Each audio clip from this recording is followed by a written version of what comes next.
మనిషి జీవితంలో భాగమైన ఫోన్ కొన్నిసార్లు మనిషి జీవితాన్ని బలి తీసుకుంటున్న పరిస్థితి. సెల్ ఫోన్ తో ఉపయోగాలెన్నో, అంతే నష్టాలు కూడా ఉన్నాయి. ఆ విషయాన్ని గుర్తించి పరిమితంగా వాడాల్సిన ఫోన్ ను ఇష్టారాజ్యంగా వాడితే జరిగే నష్టం ఎంతన్న విషయాన్ని కళ్ళకు కట్టినట్లు చెప్పే విషాద ఉదాంతమే ఇది. ఖమ్మం పట్టణంలోని స్థానిక కాల్వ ఒడ్డున ఉన్న హనుమాన్ గుడి సమీపంలో 40 ఏళ్ల మహేష్ బాబు కొబ్బరికాయల వ్యాపారం చేస్తుంటాడు. ఆదివారం రాత్రి 8:30 గంటల సమయంలో వారి పెంపుడు కుక్కకు స్నానం చేయించేందుకు వేడి నీళ్లు సిద్ధం చేస్తున్నాడు. ఇందుకోసం హీటర్ ఆన్ చేయబోయాడు.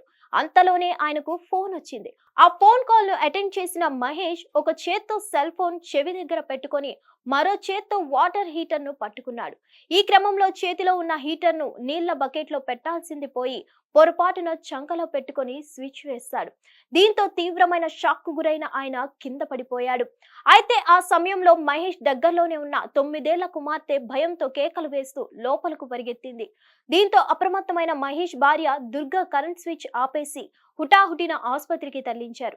అప్పటికే ఆయన మరణించినట్లుగా వైద్యులు తెలిపారు. మహేష్ దంపతులకు 2 కుమార్తెలు ఉన్నారు.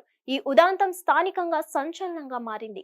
చేతిలో ఉన్న సెల్ ఫోన్ విషయంలో ఎంత అప్రమత్తంగా ఉండాలన్న విషయం తాజా ఉదంతం స్పష్టం చేస్తుందని చెప్పాలి. మరిన్ని అప్డేట్స్ కోసం stay tune to hit TV. Hit TV app ని డౌన్లోడ్ చేసుకోండి. ఇందులో short news, live news, entertainment movies అన్ని అవైలబుల్ గా ఉన్నాయి. Please download Hit TV app. Hit TV app. Hit TV యాప్ని ఫ్రీగా డౌన్లోడ్ చేసుకోండి.